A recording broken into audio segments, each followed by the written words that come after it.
gente começou no ano passado com a pandemia, enfim, fomos tentando estruturar um trabalho. Você trouxe, né, o Fica em Causa, que foi assim, fundamental. Eu acho que você teve essa iniciativa e eu achei que, na medida que você tinha tido essa iniciativa, a gente devia seguir a partir da tua iniciativa, porque acho que é muito importante, era um momento que a gente precisava contar também com, né, com as iniciativas, com os movimentos, enfim. E aí, esse ano, houve oportunidade da gente, de algum modo, conseguir aí, um espaço para o Caderno Clínico. Então, eu fiz o convite à Elisa, né, para estrear o espaço.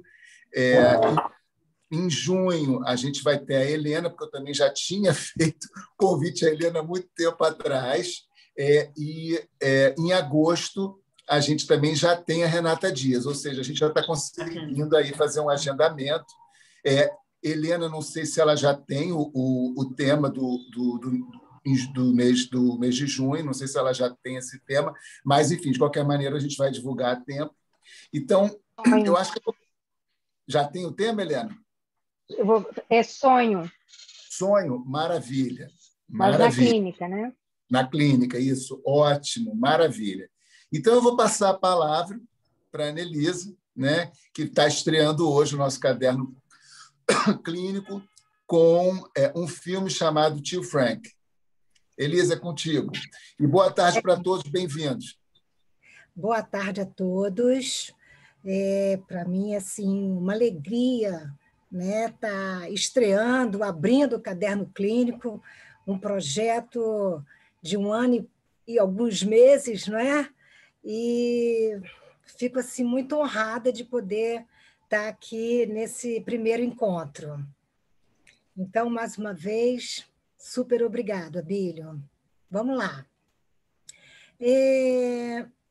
O filme Tio Frank, ele é um filme leve, chega a ser uma comédia, mas ele tem um ponto assim muito importante, porque é um ponto que eu estou experimentando isso dia a dia.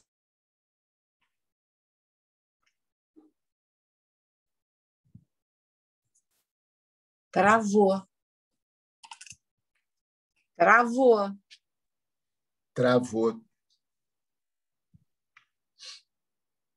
Vamos aguardar ver se Elisa consegue retornar. Reverter.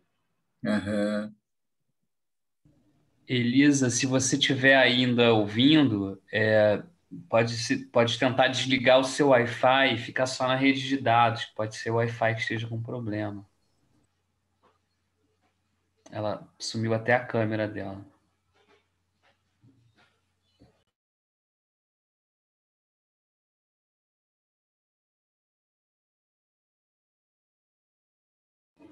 Caiu. Ela caiu. Acho que ela vai tentar voltar, né, Alexandre? Vamos aguardar só mais um pouquinho. Vai. Não tem jeito, né? Essas coisas acontecem. E a gente sempre fica tenso, né, Flávia? Não é? Não tem como. Eu escuto cada coisa dos meus pacientes, assim, desses furos de online, né? Sim, sim. Não, o repertório, né? Aí esquece que está com um microfone, fala um monte de bobagem que não tem no meio da reunião com o presidente, sabe aquelas coisas, assim, aqueles atos falhos, né? Neuróticos. Crianças correndo pela casa, adolescentes, e a família ali no seu cotidiano e, ao mesmo tempo, tem a reunião de trabalho. Uma loucura. Vamos lá, voltou a internet aqui. Opa, maravilha. Bom, o título Tio Frank, filme dirigido e escrito por Alan Ball, que se passa nos anos 70, faz referência àquele que foi a maior influência de Betty, Sofia Lillis, no período de sua adolescência. Além dele ser a pessoa que ela gostaria de ser, pois ela o considerava como inteligente, engraçado e atencioso. Foi dele a frase que transformou a vida dela. Você quer ser a pessoa que os outros desejam que você seja, ou você quer ser a pessoa que você deseja ser? Nada mais difícil para um neurótico ser o que quer ser. Essa é uma frase que percorre o filme em algumas situações e que vai ganhando sentido ao longo da trama. Tio Frank é um filme leve, com características bem americanas, nos proporcionando um final feliz. Frank, interpretado por Paul Bettany, não só oferece um lugar à sua sobrinha, como a nomeia de Beth, já que todos a chamavam de Bethely, nome no qual ela não se identificava. Essa nomeação a colocou fora daqueles ideais imaginados pela sua família. Trouxe-lhe novos valores, possibilitou avanços nos seus estudos e outras realizações destinadas a ela. O nome do pai é interditor, mas também é nomeador. Frank também vive o seu enigma no filme, ser o que se deseja ser. E este, a princípio, se vê impossibilitado a partir da ordem paterna de viver o seu desejo. Uma condenação foi estabelecida enquanto adolescente. A palavra paterna era imperativa e essa mesma voz determinava, assim, os lugares de cada um nessa família. Ao se mudar para Nova York, onde seguiria a carreira como professor universitário, Frank se tornou um estrangeiro em sua própria família. Alguém com quem eles não enxergavam mais semelhança. Alguém cuja vida era um mistério. Mistério era a sua própria escolha sexual e que Frank, ao fazer a opção por manter o sigilo, preferiu afastar-se da família e apaziguar sua angústia em alguns goles de álcool. Faltaram-lhe palavras que pudessem dar conta da sua dor, quando a voz imperativa da castração, proferida por seu pai, ecoou ao longo de toda a sua vida. Frank não pôde salvar o pai do seu ódio, como também não pôde salvar o seu objeto de amor, que, pela impossibilidade de viver essa relação, fez sua passagem ao ato. 2 lutos atravessaram a trama do filme Tio Frank. O luto do pai real e o luto real do objeto de amor. A sobrinha Beth, ao desejar estudar na Universidade de Nova York, passa a ter um contato mais próximo com o seu tio Frank. Frank tem um olhar acolhedor, doce, um olhar de escuta, sem censura, e isso encantava a sua sobrinha, amigos e o seu grande companheiro Wally. Nessa passagem, ou nesse verdadeiro encontro com o tio Frank, Beth fica sabendo que seu tio é gay. Revelação inédita, afinal, na cidade onde Beth morava e na sua família, esse era um assunto de silêncio, sem palavras. É curioso pensar que Frank era o diretor da cadeira de literatura da Universidade de Nova York. E justamente sua proximidade com as palavras, com as letras, com as poesias, não fazem Frank fazer um bem-dizer da sua opção sexual junto à família. Ele faz do álcool, da maconha, dos encontros com um amigo, com amigos, do companheiro Wally e do seu próprio trabalho, um modo de vida confortável. Mas avós paternas e os raros encontros familiares trazem de forma vívida a herança e os restos do complexo de Édipo. A ordem era o seu ponto sintomático, seu ponto de fragilidade, onde ele se põe na posição de herdeiro, aquele que sucede na totalidade, onde só a lei opera. O olhar e voz do pai fazem efeitos na vida de Frank. Afinal, escutar de seu próprio pai a verdade dele, como se fosse a sua nova verdade, não foi nada fácil. Disse o pai: eu não quero que você veja aquele Lassie de novo. Se isso acontecer, eu mato vocês dois. Você está jogando com a sua própria alma, filho. Você está se abrindo para essa doença. Você quer ser um bicha? Um viado? Isso é uma perversão. Deus, em pessoa, vai virar as costas para você e te jogar no lago de fogo. A fala foi logo após o pai ter visto a cena onde eles estão na cama pela primeira vez. Ali é marcada a diferença sexual. O inesperado para esse pai que não tinha ferramentas simbólicas para dar conta do que viu. O real invadiu a cena, assim como o supereu. Para Freud, o supereu é representante do isso, seu lado pulsional, mas também herdeiro do complexo de Édipo, sua vertente que está entrelaçada ao ideal do eu. Trata-se de uma instância moral e, por vezes, hipermoral. O supereu é um outro inteiro, absoluto, e, como disse Lacan, o supereu é uma lei insensata e cruel. O supereu é imperativo. Goze. Como? Se sentindo culpado, fazendo sacrifícios, fazendo restrições. E, a partir daí, o sujeito vai se encolhendo para servir a esse supereu. O sucesso é absoluto e a merda é absoluta também. O supereu é o que interdita. É uma função do nome do pai.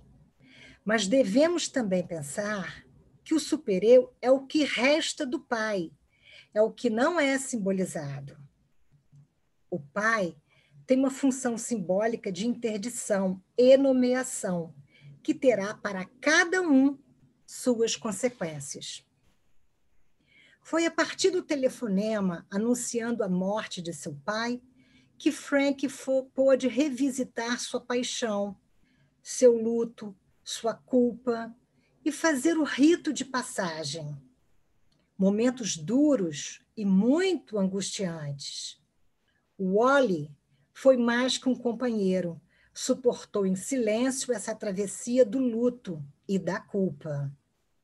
Já sua sobrinha apropriou-se do olhar de seu tio e o dirigia a ele amorosamente. Afinal, segundo Betty, tio Frank era o único adulto que me olhava nos olhos.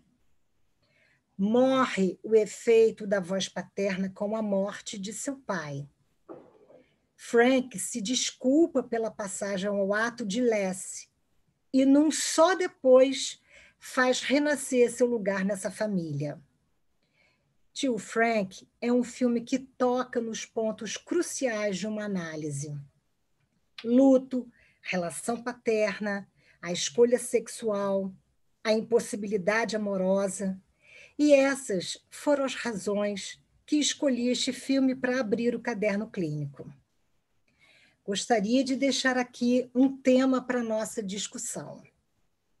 O supereu é um tema difícil de compreender, dando a ele um sentido. Penso que ele deve ser sempre abordado por exatamente ser complexo, a começar pela posição freudiana e lacaniana.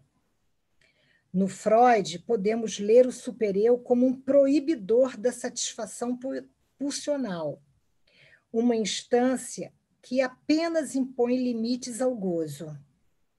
Já Lacan, neste sim, um ordenador de gozo. O supereu lacaniano não pode ser confundido com o freudiano. Seu imperativo não é o de obedecer, mas o de gozar. E o gozo é justamente o que o supereu freudiano proíbe. Colette Soler nos mostra esse paradoxo quando escreve: nesta questão dos fenômenos paradoxais do supereu, creio que é preciso articular as teses freudianas com as de Lacan, teses que se opõem de forma manifesta, posto que se dá uma fórmula a cada um. Freud diz: o supereu proíbe o gozo. Aqui é categórico. E Lacan diz: o supereu ordena o gozo. Não pode ser mais antagônico. É bastante surpreendente poder dizer que uma racionalização de uma mesma experiência possa produzir duas teses aparentemente tão opostas. Lanço essas questões para o primeiro debate do Caderno Clínico. Obrigada.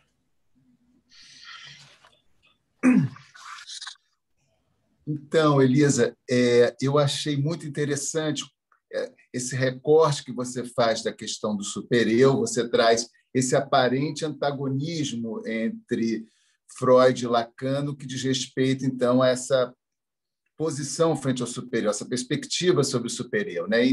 Mas você problematiza isso, né? Você, de alguma maneira, traz para a gente discutir aqui justamente isso que parece um antagonismo, mas que, de alguma maneira, talvez a gente consiga correlacionar essa ressignificação que o próprio Lacan faz desse conceito em Freud, né? E a partir desse filme, né?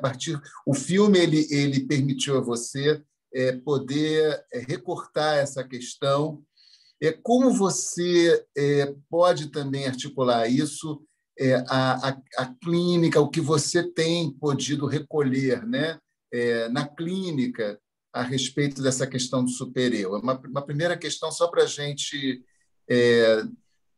dar um pontapé inicial aí nas conversas. Uhum. Não sei se a gente passa para as outras perguntas, se as pessoas... ou se você prefere responder uma a uma, o que você prefere? Eu vou respondendo uma a uma, até porque, Abílio, eu não entendo assim, o caderno clínico como pergunta e resposta. Isso. A princípio, né? Isso. Eu acho que o caderno clínico é uma oportunidade que a gente tem, que todos possam participar, que todos possam colocar o seu ponto, assim, né? O que eu recortei, e onde foi o ponto desse filme que me chamou a atenção? Primeiro, logo no início, que o tio Frank faz essa nomeação à sobrinha dela. Isso é sobrinha muito... dele. Sobrinha dele. É muito importante isso, né? O nomear. Né? A partir dali, a Beth tomou uma outra posição.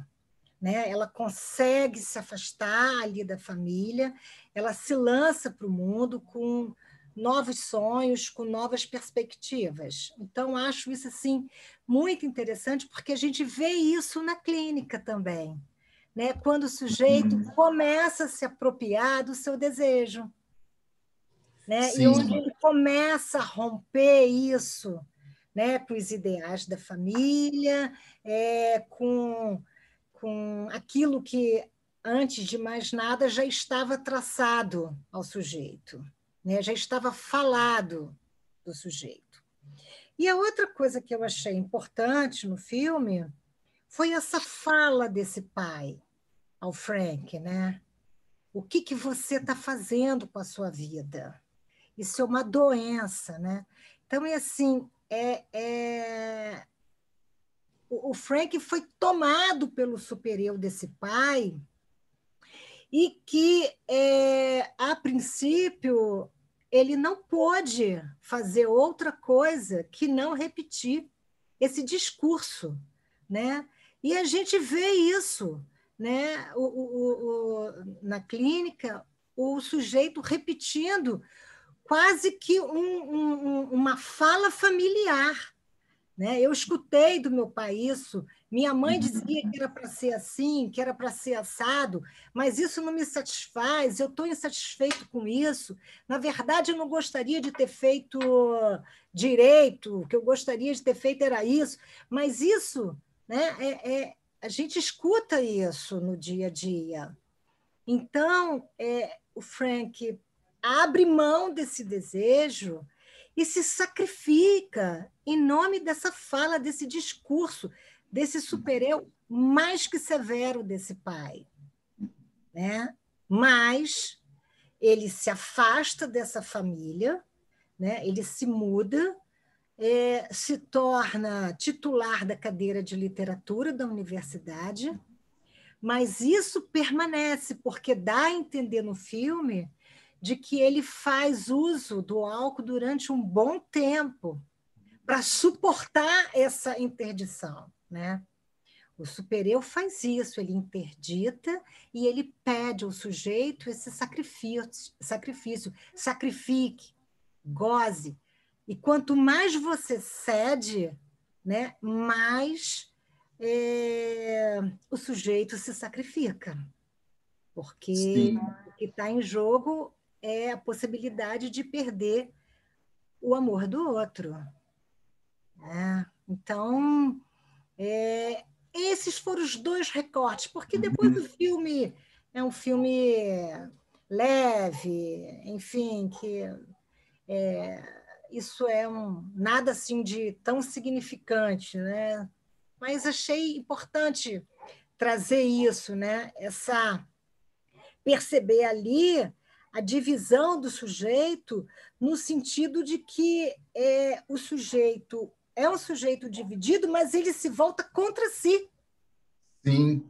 Né? Sim. Contra si. É esse o efeito do supereu na gente. É essa divisão do sujeito contra si, com essas ordens. É interessante. É isso. Interessante, né, Elisa? Porque, num primeiro momento do filme, eu vejo bastante o tio Frank apresentado pelo olhar da Beth, né? Quer dizer, como esse tio que, de algum modo, transmite a ela a possibilidade de escolher o desejo, né? Quer dizer, no primeiro momento do filme, me parece que ali o tio Frank é apresentado por esse olhar e por esse testemunho da Beth, né? Que faz desse tio um transmissor dessa possibilidade, né? De escolher o desejo, né? E é interessante que, a partir do evento da morte do pai, né? De Frank, ou seja, do avô, né? De Beth, que vai surgir ali, né? Um sujeito enredado, né? No seu impedimento, né? Na sua questão, na sua divisão em relação ao desejo, que vai surpreender a própria Beth, né? Quer dizer, esse tio que ela tem como aquele que, de alguma maneira, foi transmissor dessa possibilidade, né? Do desejo, ela vê esse tio enredado num impedimento, numa impossibilidade diante dessa divisão e dessa questão com o supereu, né? Eu achei que isso também é interessante, né? A gente pensar como esse sujeito, a própria questão do sujeito dividido, né? Como ele pôde transmitir a ela aquilo que ele mesmo não pôde fazer, né? Com a sua vida. né? Isso é um ponto que eu também achei bacana e que marca essa questão da divisão no sujeito, né? Mas eu acho que tem aí já algumas pessoas se manifestando. Vamos passar a palavra para a gente poder ouvir os colegas. Acho que, pelo que eu vi aqui, Tereza Meloni. Nadir, Tereza Meloni e Helena. Maravilha. Vamos lá. Olá, então, boa tarde, gente. Tudo bem? Tudo bom? Bem-vinda. Então, obrigada, Vílio. Muito obrigada. Eu vi pela primeira vez esse antagonismo recentemente lendo um livro do Zizek, Como Ler Lacan. E ele coloca essa diferença da definição do super-eu que Lacan elaborou. Fiquei bem assim, sem entender nada, mais ou menos, sabe? Mas você entendeu. Mas me fez pensar. Eu não vi o filme, infelizmente, eu não vi ainda. Vou procurar, não sei se tem no Netflix, porque fiquei super curiosa. Mas me fez pensar, quando eu li isso no Zizek, numa paciente que eu tenho, porque ela tem exatamente esse ponto aqui, não exatamente com essas palavras, do que a família fala para ela. A família não concorda com o estilo de vida dela e a família pergunta muito, mas o que você está fazendo com a sua vida? E ela, toda vez que ela precisa se posicionar e, de alguma forma, se apropriar do desejo dela de continuar o que ela já vinha fazendo, ela é assim, devastada por uma culpa muito, muito grande, assim, uma culpa que consome ela de uma maneira muito sofrida. Só que aí, quando ela coloca o pé no desejo dela e vai, a culpa desaparece. É meio um movimento... se ela permanece atendendo, né, sendo aquilo que a família, que os pais desejam que ela seja, pegando o início da fala da Annelisa, ela não vai, mas ela se consome de culpa. Aí, quando ela se apropria e vai, a culpa passa. Ela fala, mas é só até a hora que eu pego o avião, que eu vou, a culpa passou. Então, assim, parece que é um pouco disso que a gente está falando. Eu não sei o que vocês acham. Me confunde muito esse assunto.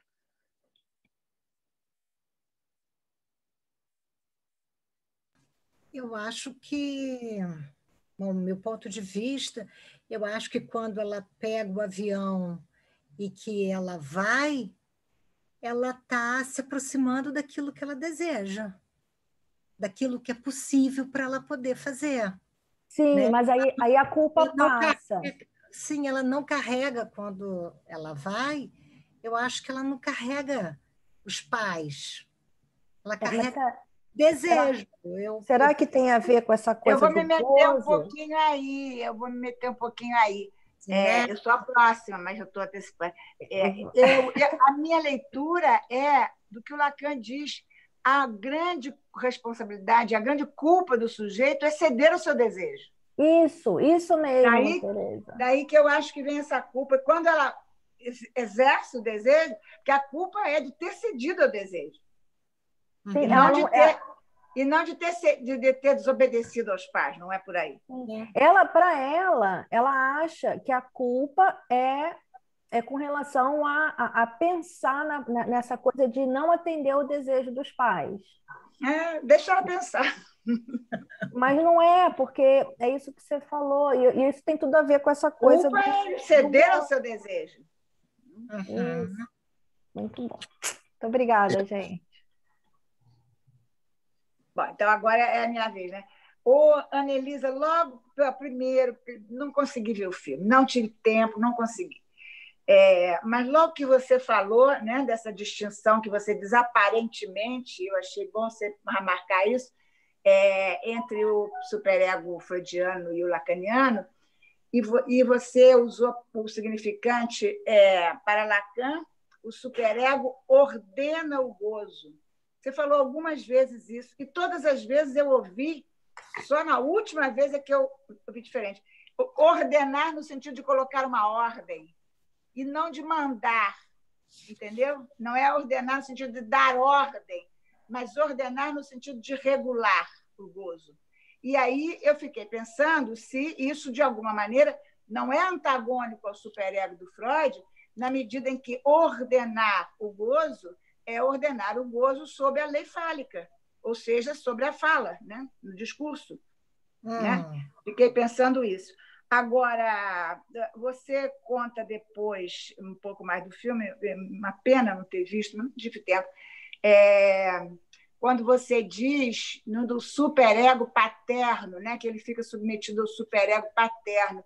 E eu gostei da articulação que você faz, embora você não tenha citado, mas me pareceu, entre o superego e o narcisismo primário.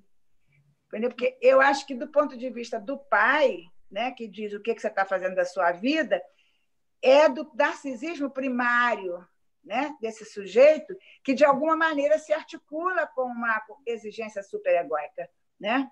Sim. Uma exigência de ficar, como você falou, da bebida, né, do álcool, enfim, eu não sei mais detalhes, mas nesse sentido de fazer, perpetuar esse gozo, né, dessa fala do pai, do que você está fazendo da sua vida, num sentido de reprimenda, de repreensão. Né? Sim. Eu acho que é uma articulação entre narcisismo primário e superego. Uhum. É uma fala desse pai que trouxe para o Frank, durante alguns anos, essa única possibilidade de se paralisar diante disso, né? De atender a esse pai.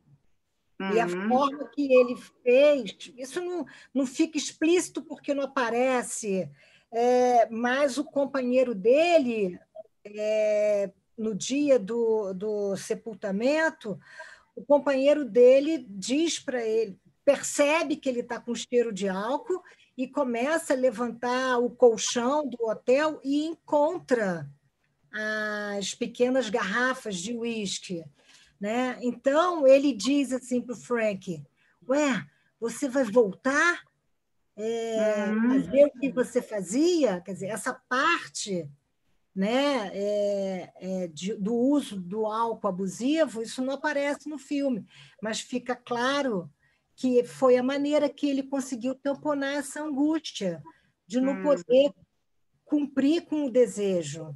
Aí vem a culpa, né, que a gente estava falando aqui com a Nadia, a culpa de ter cedido ao desejo dele. Porque a mesma fala que o pai diz a ele, né, quando o pai fala, se você encontrar com ele, eu mato vocês dois, você está jogando com sua própria alma, filho. Você está se abrindo para essa doença. Na cena seguinte, ele encontra com o Letzi, que era o rapaz com quem ele teve esse primeiro encontro, e ele repete exatamente a fala do pai. E momentos depois, o Letzi diz para ele, eu vou permanecer na minha posição. Estou falando aqui com as minhas palavras. Eu vou sustentar o meu desejo. Mas ele faz a passagem ao ato.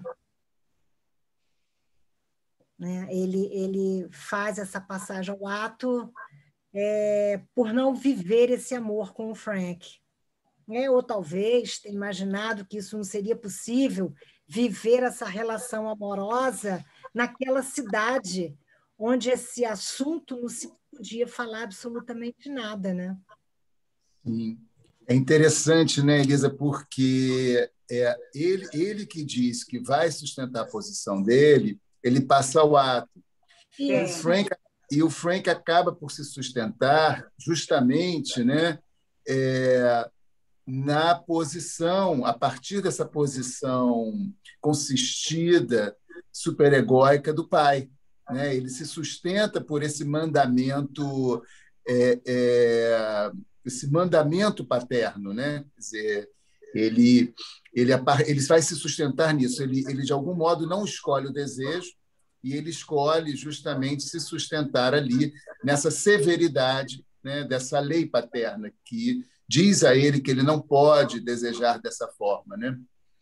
E, tem uma coisa interessante que é revelada no final, mais para o final do filme, né, porque tem a ver com esse ponto que Teresa Meloni levanta da questão da relação com o narcisismo primário, porque a mãe acaba revelando, no final do filme, que essa questão está no pai desde muito cedo, porque o pai teria um irmão que se torna reverendo, né, que se torna religioso, né, que teria essa questão, né, atravessado essa questão de uma maneira clandestina a vida inteira, né, um irmão que se tornou religioso justamente, né, na tentativa de ocultar, de oprimir essa posição, né?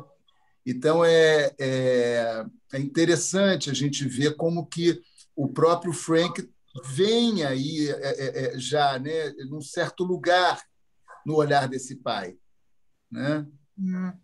Ele já está, de algum modo, localizado. Essa relação é complicada antes da cena, né? Uhum. Isso esse super-eu está para antes, é primitivo, né? Isso está lá na estrutura da relação deles dois ali, né? Já era anterior o olhar, com certeza uma desconfiança, né?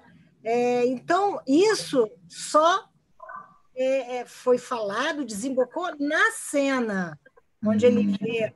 Mas eu também fiquei pensando, sabe, Abílio, como você mora numa cidade como aquela, onde não se pode falar de escolha sexual diferente da sua família. Isso. Como é que você leva para dentro da sua casa um parceiro e deixa a porta aberta para que o outro possa ver, né? Eu fico pensando assim, se na clínica a gente não vê isso, sabe? Sim.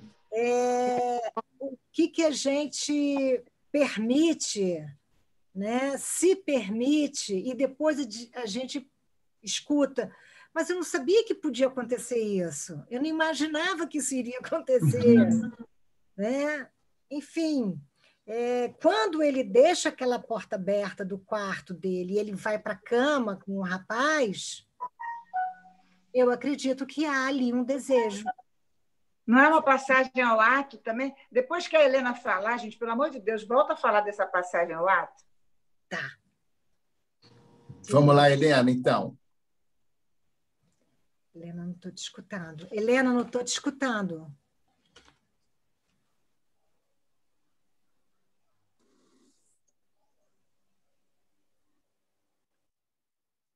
Oi, tá ouvindo? Sim. Tá. Esse último comentário, o que parece é um apelo à interdição que ele faz com aquela porta aberta, com o rapaz dentro da casa e exatamente em frente à escada que o pai poderia subir como subiu, né? Então era uma coisa muito bandeirosa ali de um inconsciente dando pinta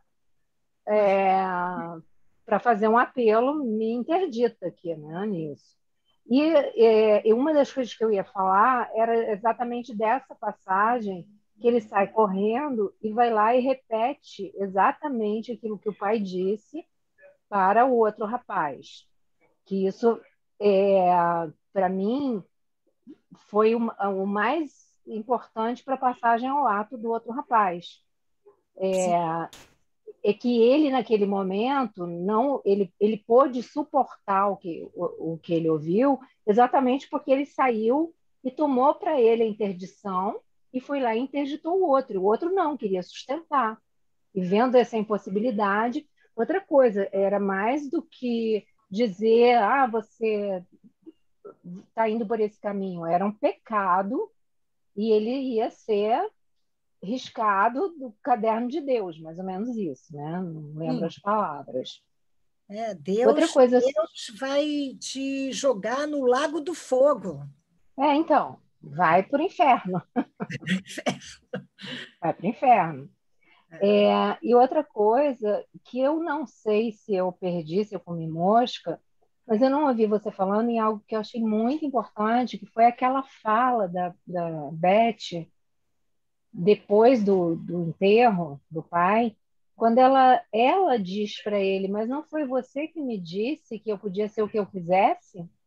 Sim. Porque até então ela não sabia que ele que ele escondia, ocultava de fato a maneira como ele vivia. Inclusive, ele forjou uma noiva para apresentar à família quando a família esteve em Nova York. Sim. Então, aquilo ali era realmente a vida dele. E a questão da bebida, me parece que, pela fala do Wally, né? Wally, houve ali uma possibilidade amorosa que fez com que ele saísse da bebida para poder ficar com aquele rapaz. Mesmo assim, ele fazia várias separações, não queria o rapaz na família dele, enfim. Mas houve ali uma transferência amorosa. Ali, Helena, quando ela fala, né, para o Frank, mas não foi você que disse que eu deveria ser quem eu gostaria de ser? Eu falo no texto de outra maneira, quando ela, se você perceber, ela no final do filme, depois de tudo que veio, os fatos, né? Ela se apropria desse lugar dele, do tio Frank. É ela quem passa a olhar para ele, já que ele não era olhado por ninguém naquela família. É ela quem escuta ele. É ela quem diz, como é que é? É quase que ela fizesse como ele fez no início do filme, assim que eu entendi. Quando ele diz assim para ela, seja quem você quiser ser, escolha o seu nome. Essa nomeação que ele incentiva a ela, no final do filme, é ela quem faz isso com ele. Mas para ele ali, eu vi com a força de um ato analítico. Algo que ela fez um corte, né? Chamou ele para aquele ponto, que ele tinha dito aquilo a ela, mas teve a força de um ato que possibilitou que ele fizesse todos os outros movimentos posteriores. Essa é a minha leitura. Bacana, obrigada. É isso. Obrigada a você. Gostei muito e assisti o filme e gostei do filme. Ele realmente não é um filme espetacular, mas é um filme muito gostoso de se ver, né? Assim. E remete a uma época que, para mim, sempre é interessante, que os anos 1970, onde as coisas eram assim mesmo. Mas até hoje também, né? A Teresa Nazar queria comentar, queria falar. Sim, quero sim. Oi, Elisa. Muito interessante os comentários que você trouxe no seu texto a propósito desse filme, que eu acho que é um filme bastante importante para nós analistas trabalharmos. Você pensou muito bem, sobretudo a questão do supereu e a questão da sexualidade, como isso está articulado, né? Eu só queria lembrar que a gente precisa entender a questão do supereu numa dupla vertente. Uma vertente estrutural, e aí tem um pouco a ver com o que a Teresa Meloni lembrou, que tem a ver com o narcisismo primário, porque é o narcisismo dos pais que está em questão, é a introdução do sujeito no campo da fala e da linguagem, através da lei e tudo mais, e o supereu herdeiro do complexo de Édipo. Porque é esse supereu que vai sobredeterminar, né, o que a gente chama de escolha de neurose obsessiva, neurose histérica, e a questão da melancolia. Isso tudo através do sentimento de culpa que você trouxe. Então, na verdade, a abordagem do super-eu, a partir da questão do sentimento de culpa, você tem que trabalhar numa tripla vertente. O sentimento, ou melhor, a culpa inconsciente, que é muito típica na histeria, né? A relação da histérica com o desejo e, portanto, o viés da culpa comparece de forma inconsciente na sua sintomática. A culpa consciente, que são as acusações do obsessivo, a gente também pode dizer que é culpa moral, né? E uma última, que eu acho que é a mais problemática, que no filme isso está muito presente, que é a culpa muda, e que tem a ver com a melancolia, tem a ver com o traço da pulsão de morte. É muito evidente nesse filme isso, essa vertente da culpa muda. Porque, embora o sujeito, né, o Frank, tenha... Veja bem, ele precisou sair de perto desse olhar familiar, mas ele carrega o olhar junto com ele. Sim. Tanto é que ele precisa beber para amortecer esse super-eu. E essa compulsão com a bebida, aliás, todas as compulsões têm a ver com essa culpa muda, um certo traço de melancolia. Só queria fazer essa pontuação. Não, acho ótimo, assim, Tereza, porque eu li algumas coisas. É claro que eu fui lá ver o seu vídeo no YouTube, porque eu vi o primeiro e vi o segundo.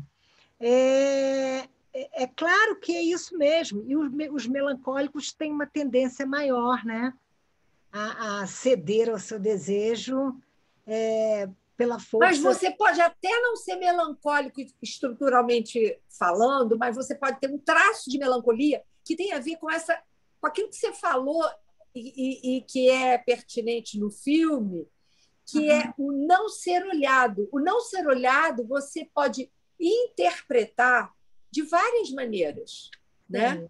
Na verdade, eu não diria nem que ele não era olhado, ele era olhado de esguelha. Ou seja, era um olhar que não dava a ele um reconhecimento da posição desejante dele. Ok, isso poderia isso poderia criar a possibilidade estrutural de uma melancolia? Poderia, mas não me parece que seja o caso. Sim. Também não se trata da gente diagnosticar personagem, não é isso. Mas o que eu quero dizer o filme se presta a gente elaborar, a gente refletir, a gente pensar sobre essas distintas formas de incidência do super-eu a partir do sentimento de culpa. E talvez a gente possa pensar, pelo que o personagem nos mostra, alguma coisa que comparece às vezes na clínica, pela via das compulsões, como um traço melancólico, uma impossibilidade de simbolizar. Ali, o sujeito ele está submetido à pulsão de morte e ele é puro objeto de um gozo desenfreado na situação da compulsão. Bem entendido, não é o tempo todo. E assim, Tereza, o que eu acho, assim, hoje, né, abrindo aí o caderno clínico, eu acho que esse filme me valeu principalmente porque isso me remete à minha clínica, né? Eu acho que é um filme que traz aí luto, escolhas, decepções amorosas, e isso é o dia a dia. Mas também trouxe assim uma curiosidade minha de ir pegando os textos do Freud e vendo como foi que ele construiu esse conceito, porque esse é um conceito difícil, é uma instância difícil, né? Ela é realmente uma coisa difícil da gente lidar, de entender e de ao longo da nossa análise ir desbastando isso, né? Porque isso é o que é muito a partir disso que a gente entra em análise, né? Dos efeitos do super-eu. Então, acho que é uma possibilidade de eu começar a estudar mais isso. Isso me causou esse desejo. Leia o livro da Marta Gerês, sobre o super-eu. É maravilhoso.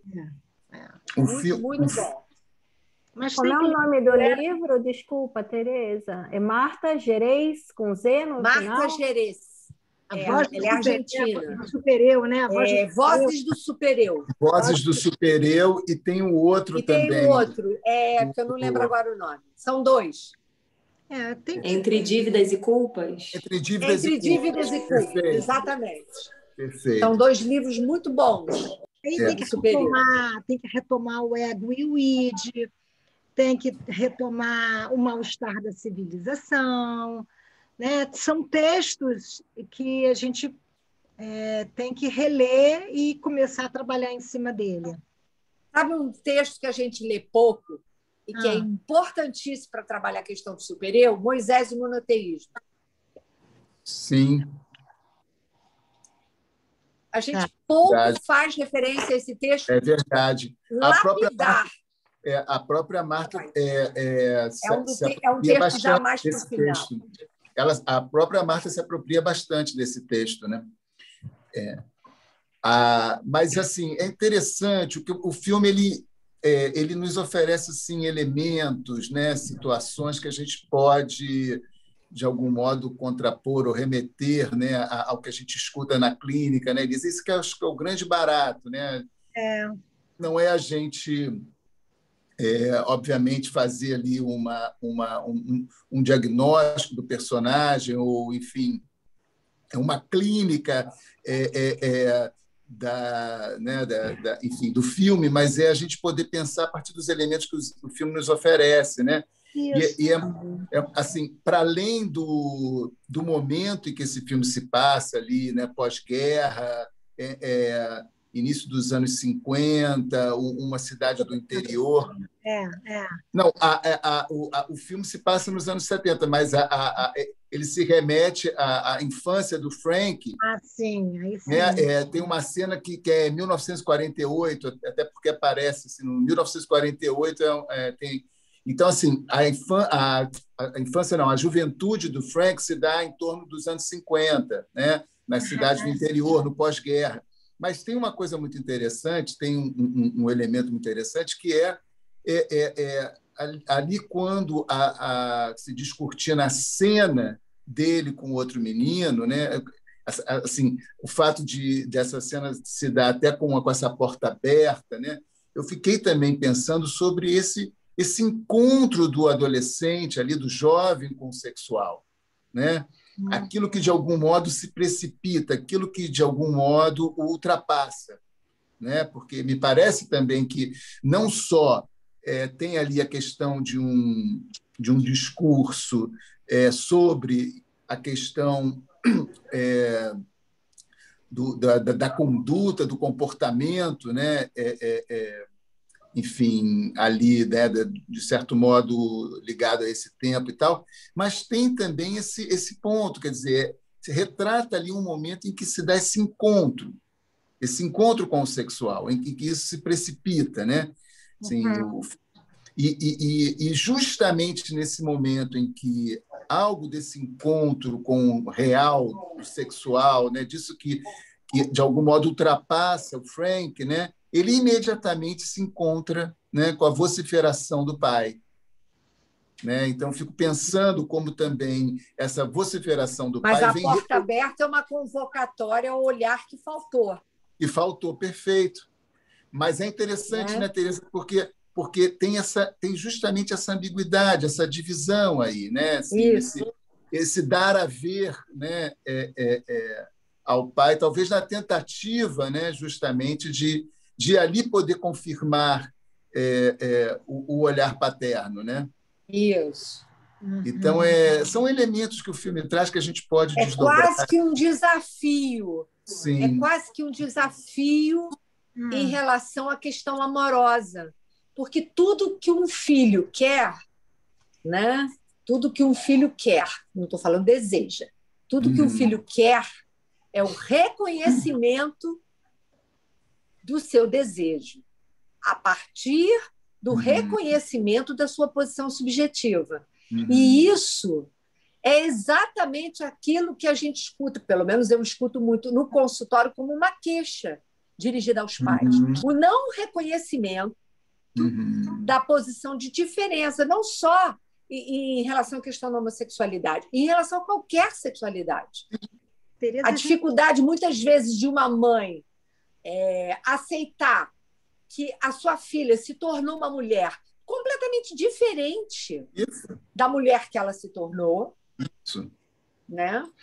Ou seja, a dificuldade de reconhecer uma posição desejante que necessariamente é distinta da dos pais. É uma dificuldade, me parece, grande. Estou falando do lado dos pais, mas a gente pode pensar do lado do sujeito outras coisas. Mas do lado dos pais, a partir do filme, quando esse pai entra numa posição muito superegóica, ele se esquece que há algo de feminino na posição de desejo dele, pai, né, que se transmitiu silenciosamente e que ele não pode sequer admitir. Ele fica ameaçado. Tereza, né? Tereza, quando você falou... Oi, Tereza. Quando você falou dessa porta aberta como um apelo, né, um reconhecimento do outro e tal, eu fiquei pensando, primeiro, como você disse, não é do seu desejo, né, é daquilo que ele quer, né? Eu fiquei pensando se esse tipo, primeiro, isso é uma demanda de reconhecimento, é sempre demanda de amor, né? E aí seria uma demanda de reconhecimento, uma demanda de amor que anulasse a diferença, né? Essa diferença que está sempre presente na escolha sexual, trata-se sempre de uma escolha que vai portar uma diferença. E ao pedir um reconhecimento no sentido amoroso, portanto, no sentido narcísico, anularia essa diferença, tornaria essa diferença algo semelhante, digamos assim. Não sei se fui clara, mas eu acho que você talvez... Eu não pensaria no sentido da anulação da diferença, porque eu acho que o problema ali, o que o personagem traz, é o não saber sobre a questão da sua diferença. Em termos inconscientes, a diferença está posta. O problema da neurose é como lidar com esta diferença. Daí o sentimento inconsciente de culpa. Entendi. Na histeria, digamos assim. Eu diria que esse sujeito, nesta cena, ele está numa posição histérica. E na dificuldade de lidar com essa diferença, né, o melhor seria que ela não existisse, né, que essa diferença fosse, de alguma maneira, aplastrada, né? Eu não sei. O meu raciocínio é no sentido de que é do lado do pai que comparece plenamente a insuportabilidade de perceber uma diferença no seu filho. Agora, do lado do personagem filho, aí eu não saberia dizer se ele quer anular. É sempre uma questão de eu não iria tão longe, Tereza. Eu acho que a própria porta eu vejo é sempre uma questão para marcar a diferença, né? Eu li isso assim, a própria porta aberta é para mostrar... Marcar uma diferença que ele mesmo desconhece. Ele mesmo desconhece. Porque essa que é a questão. Porque é sempre em jogo um estranho familiar. Na diferença é sempre em jogo um estranho familiar. Isso. Eu queria retomar esse ponto que eu acho muito legal, isso, quer dizer, que é esse desconhecimento, é esse enigma, né, que atravessa essa família e que vai ser, de algum modo, retomado por alguma razão, né, que, enfim, que é retomado pelo olhar que a Beth faz sobre esse tio. Né? Eu volto a insistir, né? O filme, sim. Né? Quem apresenta o tio Frank no primeiro momento é a Beth, né? Então eu acho bacana isso, né, Tereza, porque esse desconhecimento, isso que é enigma e que atravessa, né, digamos assim, conscientemente na transmissão dessa família, vai de alguma maneira atravessar essa menina, né? O olhar dela sobre esse tio. Ela, Isso. de algum modo, também vai perguntar quem é ele, né? Quem é esse tio? O que ele deseja? E eu acho que é só por isso que ele consegue, inclusive, transmitir algo a ela, né? E é bacana porque ele fala para ela, mas, na verdade, ele está falando para ele. Isso. Seja você, seja quem você quiser. O quiser a gente... Bom, é o que ele diz lá, mas a gente pode entender psicanaliticamente, lacanianamente, seja quem você carrega como desejante em você. É isso que interessa. E isso, de saída, eu diria que a coisa mais bacana que a gente pensa em termos de final de análise é isso, é porque o sujeito, ao terminar, de fato, ao terminar a sua análise, ele estabelece uma posição de diferença que permite a ele frequentar sem medo o lado do feminino. Isso. Isso não é mais assustador. Isso não é mais, tem uma expressão, dessexualizante da posição viril que, eventualmente, um menino possa ter. É muito interessante a gente pensar isso. Né? Sim. Elisa, muito legal. Olha, eu gostei muito. Elisa, parabéns, muito obrigado. Adorei.